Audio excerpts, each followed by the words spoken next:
በዚሁ አጋጣሚ አንድ እንትን ነበረችኝ ኢንጂነር ደዋን እቺ ነገር ቢመለከቱልኝ ይዘመንደው ስንት ዶላር ነው እስኪ በድብቅ ቆየው እንግዲህ ያተንሱ የሚባል ልጅ እንዳይሄድ እኔም አየሁት ሌላው እንዳይ ናት እኮ ያው ለርሶና መጣው እንግዲህ ቆየ የተረፈ ነገር ካለ የውጭ ጉዳይ ሚኒስቴር ቃል አቀባይ አምባሳደር ዲና ሙፍቲ በፖለቲካ ዲፕሎማሲ ረገድ ከሰሞኑ የተከናወኑ ዋና ተግባራትንና ሌሎች መሰል ጉዳዮችን አስመልክተው መግለጫ ሰጥተዋል። ከምክትል ጠቅላይ ሚኒስትርና የውጭ ጉዳይ ሚኒስትር አቶ ደመቀ መኮንን ከአሜሪካ የአፍሪካ ቀንድ ልዩ መልእክተኛ ጄፍሪ ፌልትማን ጋር ያደረጉት ውይይትም ቀዳሚ ተደርጎ ተነስቷል።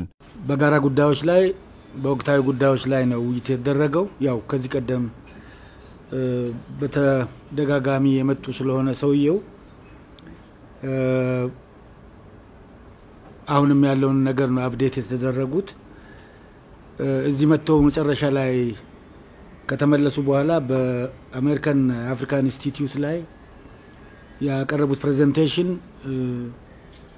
የኛን ሁኔታ ሳምሃው በአግባቡ ያሳይ ነበርና ለዚህም ምስጋና አቀርበውላቸዋል። እዛ ላይ በተለይም የህዋትን ቡድን ጥፋቶች አንስተው ትንሽ ቆንጠጥ ያለ ስቴትመንት ተሰጡበት ሁኔታ ነው ያለው። ኒው ሰው ኢትዮጵያን ከአግዋ የንግድ ስርዓት ለማስወጣት እየተደረገ ያለውን ከፍተኛ የሆነ ጥረት በተመለከተም ጭምር በማንሳት የኢትዮጵያና የአሜሪካን የረጅም ዓመታት ታሪካዊ ግንኙነት ሊያሻክርና ጥያቄ ውስጥ ሊያስገባ እንደሚችልም ምክትል ጠቅላይ ሚኒስትርና የውጭ ጉዳይ ሚኒስትሩ አቶ ደመቀ መኮንን ለመልእክተኛው ማስረዳታቸውን በመግለጫው ላይ ተጠቁሟል። ሁለተኛ ኮንፍሊክቱንም ላይ ኮንሰርን አለን ብሎ በየጊዜው የሚሉትን ነገር እናደንቃለን። ነገር ግን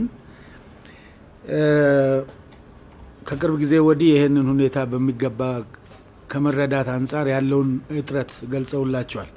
ለምሳሌ አጓን በሚመለከት አጓል ሰስፔንሽን በኢትዮጵያ ውስጥ ያለውን ሰፊውን ህዝብ የሚጎዳ እንደሆነ አልፎም በአሜሪካና በኢትዮጵያ መሃል የነበረውን የቆየ ታሪካዊ ግንኙነት ጥርጣሬ ላይ ጥለዋል የሚል ነገር ነው የገለጹላቸው።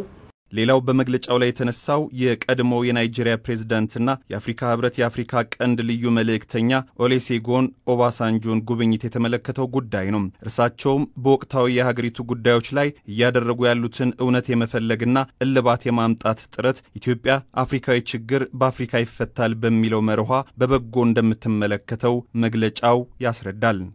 ለሰላም ብለው በየቦታው የሚንቀሳቀሱ ናቸው። ፋክት ፋይንዲንግ ሚሽን ላይ ነው ያሉት። ለዚህ ፋክት ፋይንዲንግ ሚሽን ያለዱበት አካባቢ የለም። ኢትዮጵያ ውስጥም እስከ ሰሜን መቀሌ ሄደዋል፣ እዚህ አዲስ አበባ መጥቷል፣ ሌሎች ክልሎችንም አይቷል። ከዛ ጎረቤት ሀገሮችንም የአፍሪካ ህብረትንም አነጋግሯል። አሜሪካን ሀገር ጭምር ሄደዋል። ከአፍሪካ ህብረት ኃላፊዎች ጋር ውይይት እያካሄዱ ነው ያሉት። በኢትዮጵያ በኩል ምንድነው ያለው አቋም ከተባለ እኛ ለሰላም አዲስ አቋም አይደለም ያለነው፣ ለሰላም እንቅፋት የሆኑ ነገሮች የሚወገዱበትን መንገድ እንዲፈጠር እንፈልጋለን የሚል ነው። እሳቸው መልእክት በዚህ ደረጃ እስከሆነ ድረስ ኢትዮጵያ ከደይዋን ጀምሮ ሰውየው እንደተሰየሙ አፍሪካዊ ችግር በአፍሪካ ይፈታል በሚለው ፕሪንሲፕል የተቀበልነው ነው። ቤዚካሊ ሰውየው አሁን ያሉት ፋክት ፋይንዲንግ ሚሽን ላይ ነው ያሉት። በተለይ በአሁን ወቅት ኢትዮጵያን ለማሸበርና ለማንበርከክ ትልልቅ ዓለም አቀፍ መገናኛ ብዙሃን ሁሉ ሳይቀሩ የሐሰት መረጃዎችን በማሰራጨት ዘመቻ የተጠመዱበት ጊዜ ነው። ከአንድ ቋት የተቀዳ በሚመስል መልኩ እነኚህ ተቋማት ከእውነታው የራቁ ፍጹም ሐሰተኛ የሆኑ መረጃዎችን ለዓለሙ ማህበረሰብ ተደራሽ ቢያደርጉም ቅሉ ባሰቡትና ባቀዱት ልክ ግን ሊሳካላቸው አልቻለም። ከዚህ በኋላም ቢሆን ሊሳካ እንደማይችል ነው በመግለጫው ላይ የተነሳው።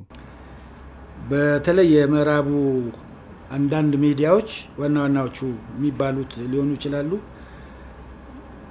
ትላልቅ የውሸት ዘገባዎችን ወዲያው የሚጋለጥ ዘገባዎችን ሲያቀርቡ እንደነበረው። ለምሳሌ ከዚህ ውስጥ አዲስ አበባ ተከቧል፣ ግማሹ በ40 ኪሎ ሜትር ግማሹ በ10 ኪሎ ሜትር ጭምር ይሰጣል፣ ገብቷል የሚልም አይጠፋም ቢፈልግ። መከላከያ ፈርሷል፣ የከተማ ግርግር እየመጣ ነው ወመቷል፣ ኬንያ ድንበሯን ዘግታለች እና ወዘተ። እነዚህ ፕሮፓጋንዳዎች ኦርኬስትሬትድ ሆነው ከአንድ ማዕከል እስኪፈስ በሚመስል ሁኔታ እየተካሄደ ያለበት ሁኔታ ነው ያለው። እነዚህ ኢንተርናሽናል ሚዲያዎች ያፈሩበትና ያው ዞሮ ለኦብጀክቲቭ ነው ይሄን ያደረጉት። ይሄን ኦብጀክቲቫቸውን ማሳካት ያልቻሉበት ሁኔታ እንዳለ ነው። የተለየ ደግሞ ማማስ ኪችን በማዕድን ሚኒስቴር ለሰራተኛው የተለየ ነገር አዘጋጅቷል ተብለናል። በዋጋ አንፃር ከብፌው ጋር ተያይዞ እና እስቲ እሱን ነገር ትንሽ እንግዲህ ማማስ ኪችን ይሄ የምታዩትን ብፌ ሲያዘጋጅ ለማዕድን ሚኒስቴር ሰራተኞች በ25 ብር ብቻ ነው።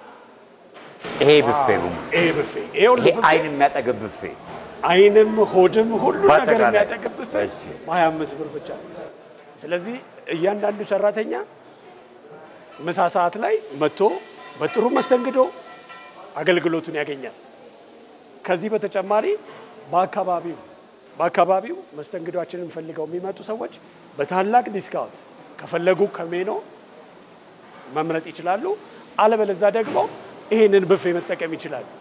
ሰው ካለው ገቢ አንፃር ደግሞ ሲታየው በጣም ቺፕ ነው ማለት ነው። በጣም ይሄን መሰለ ነገር በ25 ብር ማለት ከኑሮ ውድነት አንፃር አሁን ካለው ነገር አንፃር በጣም 25 ብር ማለት ለአንድ ምግብ ምንም ማለት አይደለም እንዴ።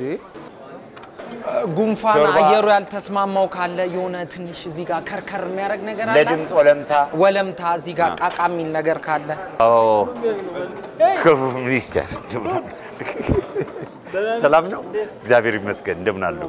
ከዚህ ሾርባ አለ። ሾርባ አገኘው። ያው እንጀራም አለ። እንጀራ ሁሉ ሰላም ነው። እግዚአብሔር ይመስገን። ዛሬ እንግዲህ እኔና ባልደረባዬ ተንሳይም አለ። በልበል በደም እየጨመርኩ አረ እዛ ጋም ለጀርባ ለውልቃት ምናምን ይሆናሉ ወጦች ምናምን እንዳለ በጉ የታሸ ነው ጀርባው በጣም እዛ ጋር አሪፍ ነገር አለ። እሺ ሰልፉ ቶሎ አንሱ ባካችሁ። ከኋላ ሰዎች አሉ፣ ብዙ ሰው አለ። ጎመን ነገር እሺ ትንሽ ኧረ አልሰስትም እንዴ ብላለኝ እንጂ አንድ በዚሁ አጋጣሚ አንድ እንትን ነበረችኝ ኢንጂነር እንደው አንድ እቺ ነገር ቢመለከቱልኝ ይዘመን እንደው ስንት ዶላር ነው? እስኪ በድብቅ ቆየው እንግዲህ ኧረ ያተንሱ የሚባል ልጅ እንዳይሄድ እኔም አየሁት ሌላው እንዳይ እውነት እኮ ያው ለርሶና መጣው እንግዲህ ኮ የተረፈ ነገር ካለ እመጣለሁ እንግዲህ እመጣለሁ። እሺ ተንሱ ዶላር ነው አውቃይ ትንሽ ላስላድ በጣም ቆንጆ ነው። እንዴት ነው ምግቡ? አሪፍ ነው። 5 ብር ምግቡ ኢማጂን እኮ ውሃ ጨምሮ ነው 5 ውሃን ብታነሳ 15 ነው። ኢማጂን በጣም ርዝነብል ደግሞ የውጭ ሰው ሲመጣ በስራ ሰዓት እዚህ ምን አገባ አንተ ስራ እሺ ይሄ እቺ ነገርማ ክቡር ሚኒስተር አረ የሆነ ነገር በሉት ስራይ ዶላራችን ይዘደር ነው አሬን እዚህ ትቼ ነው የምሄደው። እኔ ብቻ ይገመትልኝ ነው ያልኩት። ገምታል በቃ ይገመትልኝ በኋላ መመለስ ሳብላና ቡልቶ በጣም ጥሩ በቃ ምሳ በላለሁ። እቺን ባይኑ ብቻ ያዋት እሺ መልካም ምሳ እስቲ እንግዲህ እናያለን። እሱ እንዳይሰማ ይሄ ከሰማ ነው ችግሩ። እኔ ያው ትንሽ ከደረሰኝ በቃ ሩብ ይበቃዋል። እሺ ሽሮ ይጨምር። ይሄ ሁለቱም አይነት ነው። ሽሮዋ በጣም አሪፍ ነች። በጣም እቺ ጋር 200 ሰራተኛ አብልተናል። ግጭ ሄፓ በጣም አሪፍ መስተንግዶ አሪፍ ምግብ በጣም የሚገርም ነው። ወደ 200 ሰራተኞች ተስተናግደዋል በዛሬው ዕለት።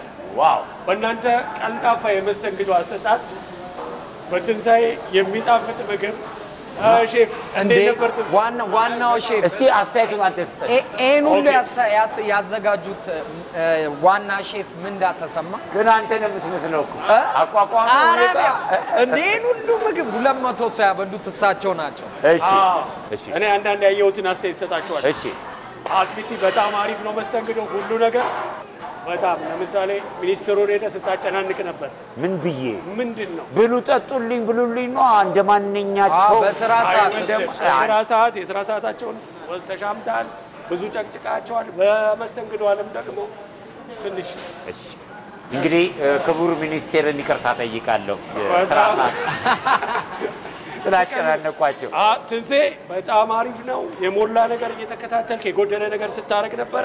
አንዳንዴ እቃዎች ጠፍተው እንዴት ስትል ነበር። እሱ መስተካከል አለበት። በጣም ቀድሞ መስተካከል። እሺ ኩሽናው ሰፍቶብኝ ነው ኖርማሊ ተደናበረ። እንግዳ በግ መሰለ አንዴ ሲንገዳገድ። በቃ ካሁን በኋላ የሚቀረው ጊዜ እናንተን የምናስተናግድበት ነው። በማማስ ኪችን ጠቅላላ ሰራተኞች በድርጅቱ እንዲሁም በማዕድን ሚኒስቴር ሰራተኞች ስም ስለመጣችሁ ታላቅ ምስጋና ያቀርባለሁ። አመሰግናለሁ። እኛም በጣም እናመሰግናለን እዚህ ለተገኛለን። በጣም እናመሰግናለን። ስለዚህ አሁን እናንተ ተራ ነው። ተባክራችሁ